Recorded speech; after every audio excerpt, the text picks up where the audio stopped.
Buenos días, compañeros y profesor. Nosotros somos el equipo 4, encargados del tema 5.3, tratamiento de residuos.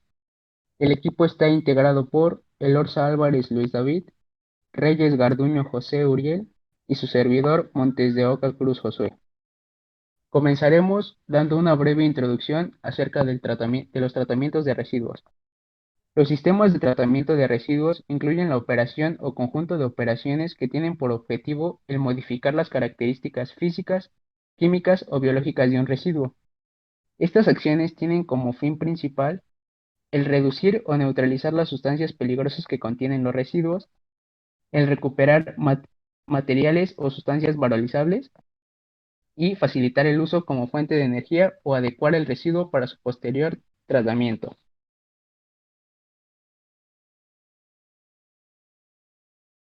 Bueno, vamos a la clasificación de residuos. Existen muchos tipos de residuos y estos pueden clasificarse de distintas formas, pero principalmente podemos distinguirlos por tres aspectos. Uno, según su peligrosidad. Los residuos pueden ser residuos inertes, peligrosos, no peligrosos, etcétera. Ahora, podemos clasificarlos según su origen. Los residuos pueden diferenciarse en domésticos, comerciales e industriales, entre otros. Según su composición, podemos distinguir entre orgánico, inorgánico, mezclas de residuos y residuo peligroso.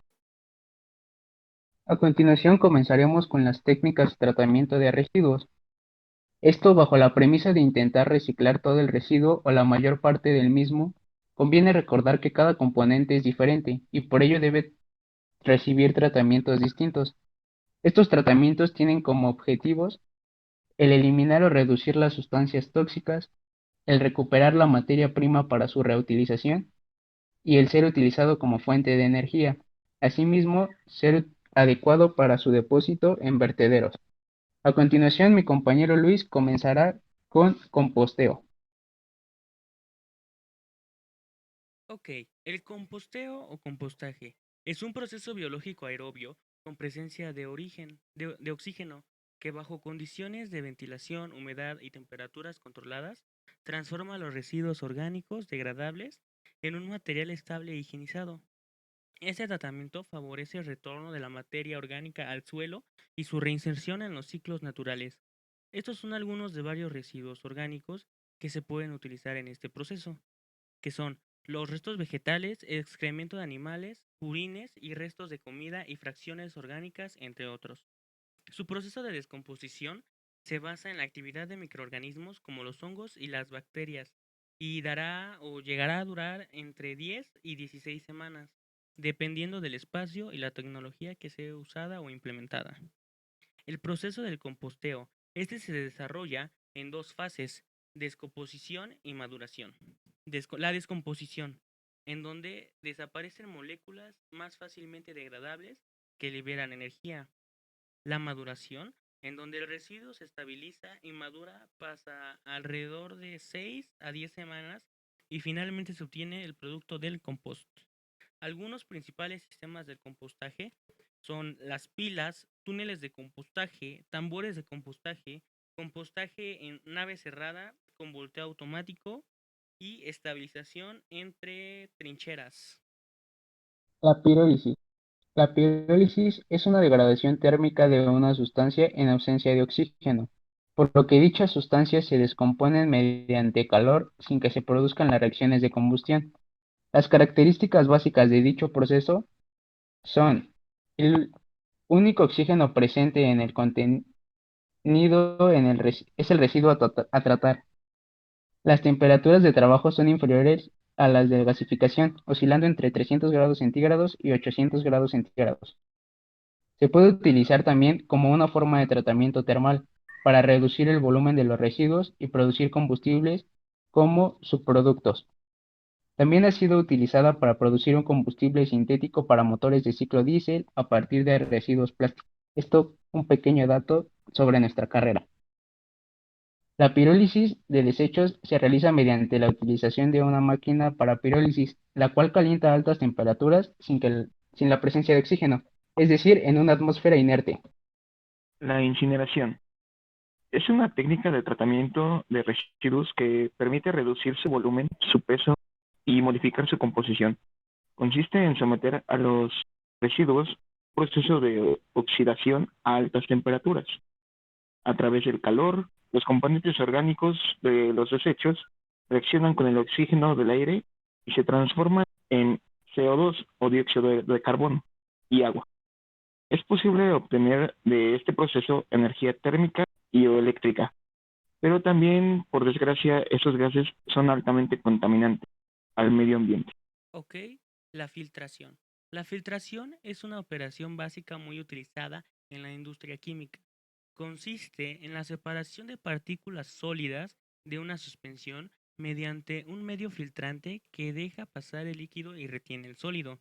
Las partículas sólidas retenidas sobre el medio filtrante van formando un lecho poroso a través del cual circula el fluido denominado torta filtrante.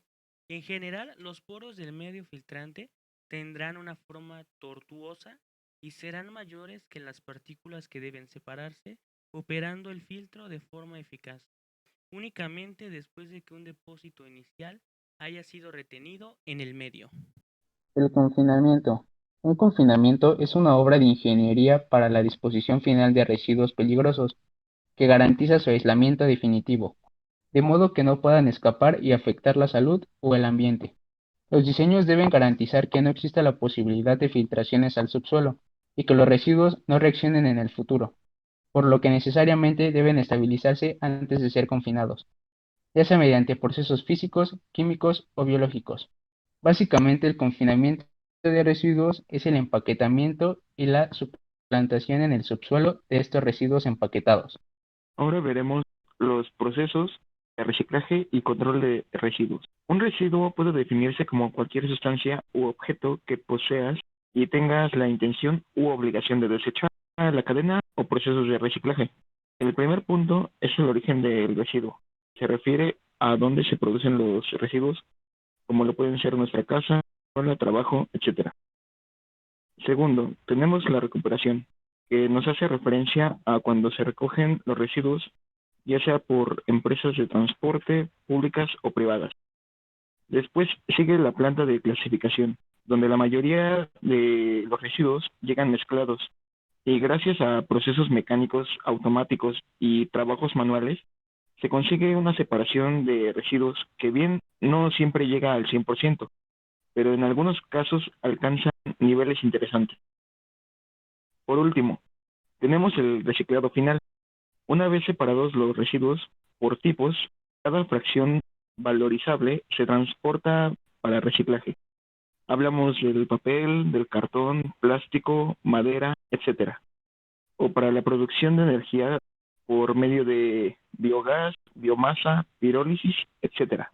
Ahora, los no valorizables o que no han podido separarse y no tienen aprovechamiento se llevan a depósitos controlados, los muy llamados vertederos.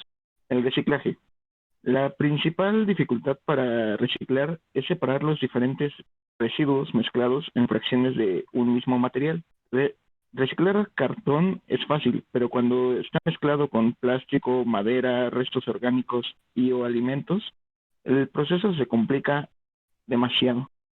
Los principales materiales para reciclar son el papel, el cartón, plástico, vidrio, las fracciones orgánicas para el compostaje, aparatos eléctricos y electrónicos, escombro y metales. Una idea muy extendida es la famosa regla de las 3R, la de reducir el nivel de nuestros residuos a través de compras adecuadas y el consumo responsable. Compras de con envases reciclables, perdón. Reutilizar, dando al producto que no queremos una segunda vida, sea con el mismo o con otro uso diferente. Reciclar, promoviendo la entrada correcta de los residuos en la cadena de reciclaje, el cartón, papel, plástico, etcétera. Ok, comenzamos con las operaciones unitarias de separación. Estas se refiere a todas aquellas operaciones básicas cuyo objetivo es separar total o parcialmente uno o varios compuestos de una mezcla. Una operación unitaria puede definirse como un área de proceso o un equipo donde se incorporan materiales, insumos o materiales prima y ocurren una función determinada. Es cada una de las acciones necesarias de transporte, adecuación y o transformación de las materias implicadas en un proceso químico. Las principales operaciones de separaciones es la filtración, sedimentación, decantación, centrifugación, tamizado, molienda y absorción, que son las más utilizadas en la industria. De antemano, muchas gracias por la atención prestada. Esto fue todo.